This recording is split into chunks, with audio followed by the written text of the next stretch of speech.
बहुत बहुत स्वागत है दोस्तों आप सभी का इलेक्ट्रॉनिक स्टडी यूट्यूब चैनल पर। आप सभी को नमस्कार। यहाँ पर जूनियर सुपर टेट की परीक्षा के लिए एक सीरीज़ आपकी शुरू की थी मैंने 7:30 बजे शाम को। होली के छुट्टियों के दौरान चूँकि आपकी क्लासेस होली थी आपकी, इसलिए क्लासेस आपकी नहीं हो पाई। यहाँ पर फिर से एक बार हम डेली आपको शाम को 7:30 बजे पूरी कोशिश रहेगी कि हम आपसे मिलें। और यहाँ पर एक और आपका नेक्स्ट पार्ट आपका और भूगोल के क्वेश्चंस को लेकर के यहाँ पर हम बात करने वाले हैं। 68 नंबर का क्वेश्चन 67 तक ऑलरेडी हम बात कर चुके हैं।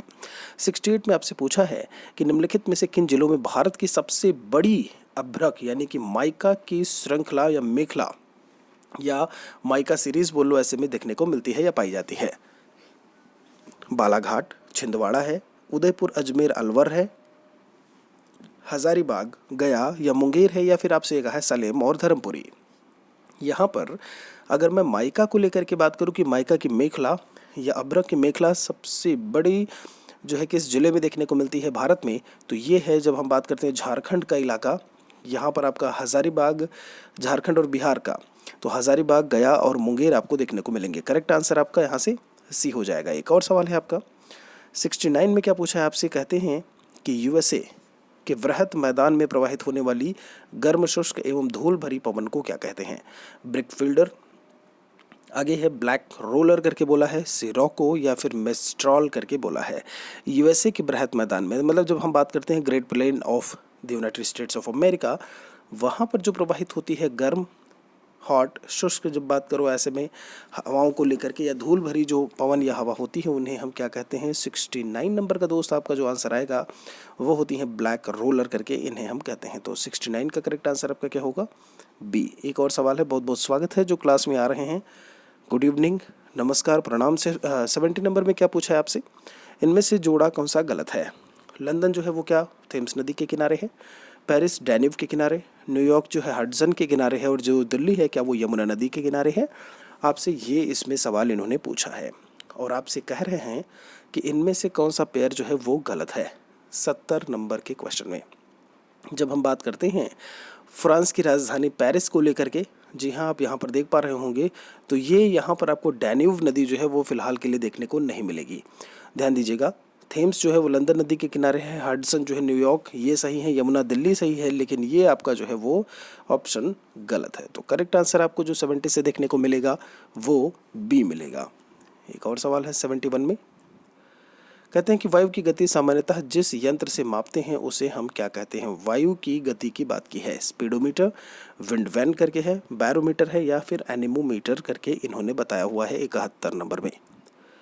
71 में जब हम वायु की गति के मापन को लेकर के बात करते हैं तो वो यंत्र स्पीडोमीटर स्पीड से रिलेट होता है, बैरोमीटर दाब मीटर से रिलेट होता है, विंड वैन जो है रिलेट नहीं करता है किसी भी उससे। यहाँ पर एनीमोमीटर, जी हाँ, वायु की सामान्यतः गति जो है सामान्यतः जिस यंत्र से मापते हैं उसे हम एनीमोमीटर कहते हैं। तो 71 का आंसर डी होगा। सही जोड़े बनाने हैं 72 में, आप देख पा रहे होंगे क्या कहते हैं ये आपसे कि एक शैलों के प्रकार, एक तरफ इन्होंने क्या लिख दिया आपका, जो शैल हैं आपके जो रॉक्स हैं और उनके उदाहरण क्या होंगे।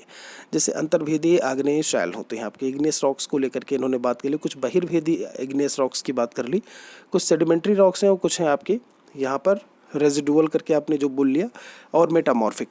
तो सेडिमेंट्री आपके अवसादी हो गए, मेटामॉर्फिक कायांतरित हो गए, आग्नेय वाले इग्नियस हो गए। तो उनके उदाहरण क्या क्या होंगे, ऑप्शंस आपके दिए हुए हैं। आशा उम्मीद है कि आप बहुत ही अच्छी तरीके से कोशिश यहाँ पर कर रहे होंगे। क्या अंतर्भेदीय आग्नेय शैलों के उदाहरण में चूना पत्थर आएगा, या फिर आप बात करें जो है बलुआ पत्थर, बेसाल्ट, या फिर ग्रेनाइट, ऐसे ही आपके बाकी के ऑप्शंस दिए हुए हैं। तो दोस्तों जो 72 नंबर का है मैं आपको बता दे रहा हूँ। अंतर्भेदी जब आग्नेय शैलों की बात करते हैं तो इसमें जो शामिल है वो है ग्रेनाइट। क्या शामिल है, ग्रेनाइट, यानी कि जो ए है उसका क्या होगा, चौथा होगा। ठीक है, आपको एक ही ऑप्शन में ए का चौथा देखने को मिलेगा, वो है आपका डी नंबर ऑप्शन। और डी पर जब आप मिलाएंगे तो बाकी का मिलान कर सकते हैं 72 में। बी यानी कि बहिर्भेदी आग्नेय शैल जो है वो बेसाल्ट प्रकार के होते हैं।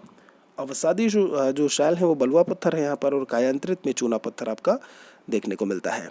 मेटामॉर्फिक रॉक्स में चूना पत्थर आता है, ये सबसे कॉमन सा क्वेश्चन है। मेटामॉर्फिक रॉक यानी कि कायांतरित या रूपांतरित स्टाइलों में कौन सा आएगा, वो होता है चूना पत्थर।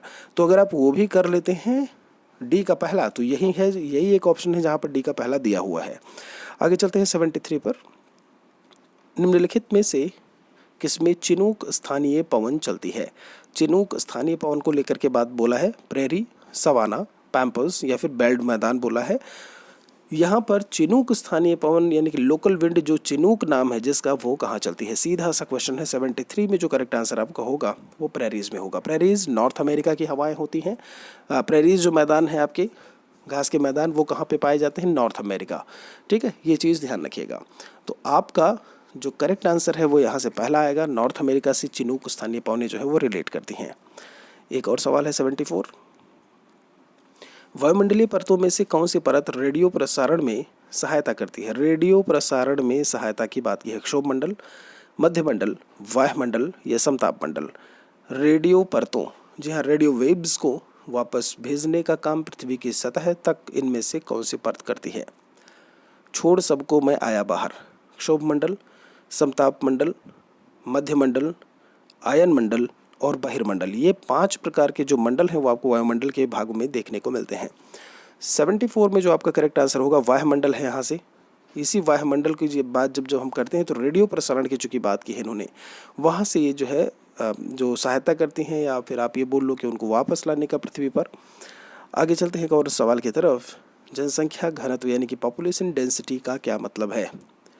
किसी क्षेत्र विशेष में रहने वालों की संख्या, एक निश्चित अवधि के दौरान लोगों की संख्या की बात की है, भूपृष्ठ पर लोगों के फैलने का स्वरूप, या फिर पृथ्वी के पृष्ठ के एक इकाई क्षेत्र में रहने वाले लोगों की संख्या की बात की है। यानी कि पॉपुलेशन डेंसिटी होती क्या है, आपसे पूछा है।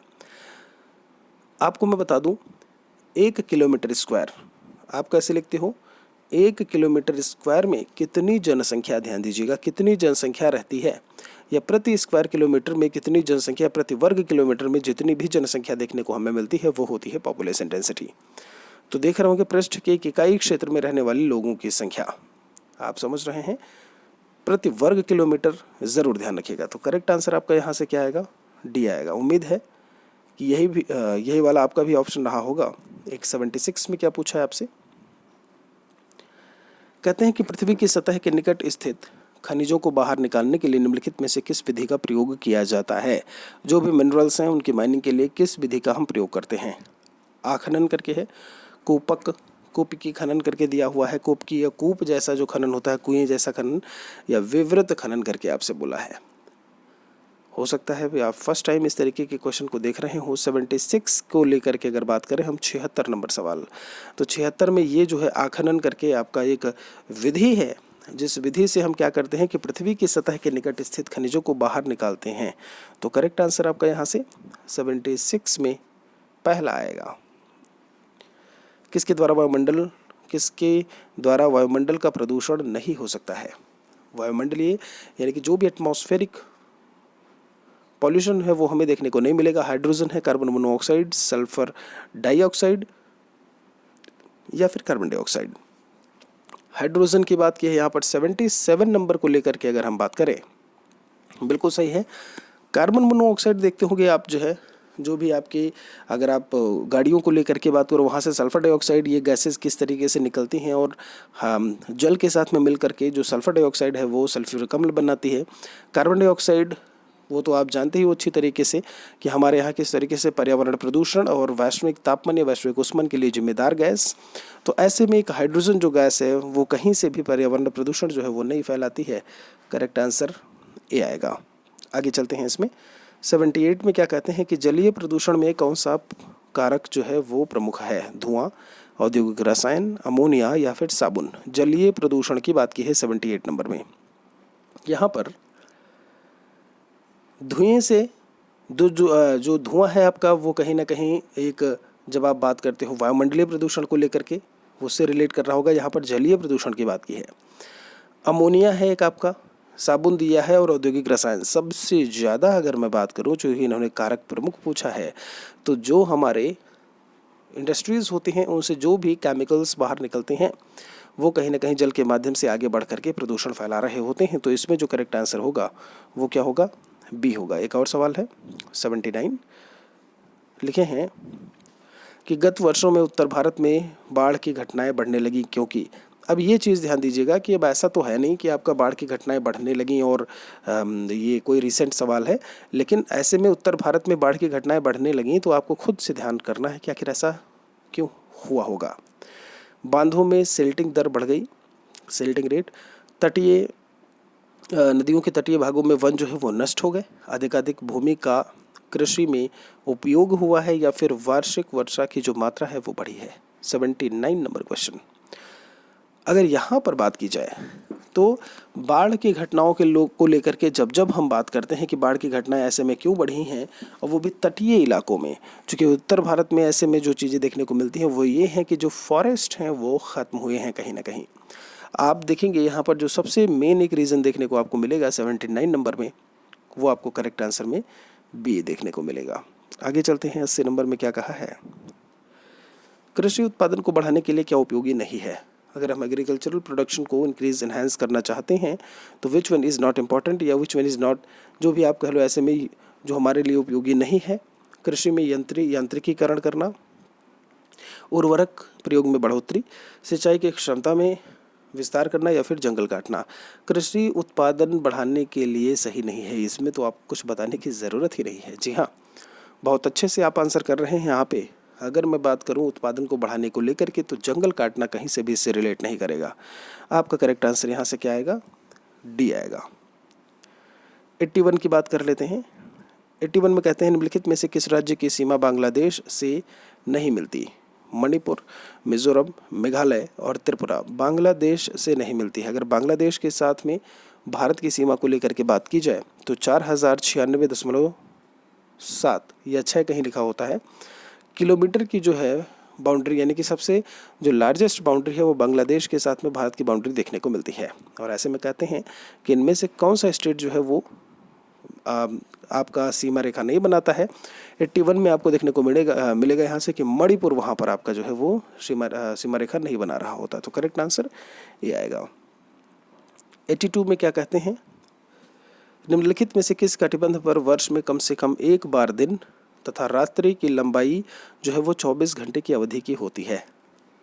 किस कटिबंध पर, क्या वो शीत कटिबंध है, उष्ण कटिबंध है, शीतोष्ण है, शीत और उष्ण दोनों साथ में बराबर बराबर हो या फिर इनमें से कोई नहीं।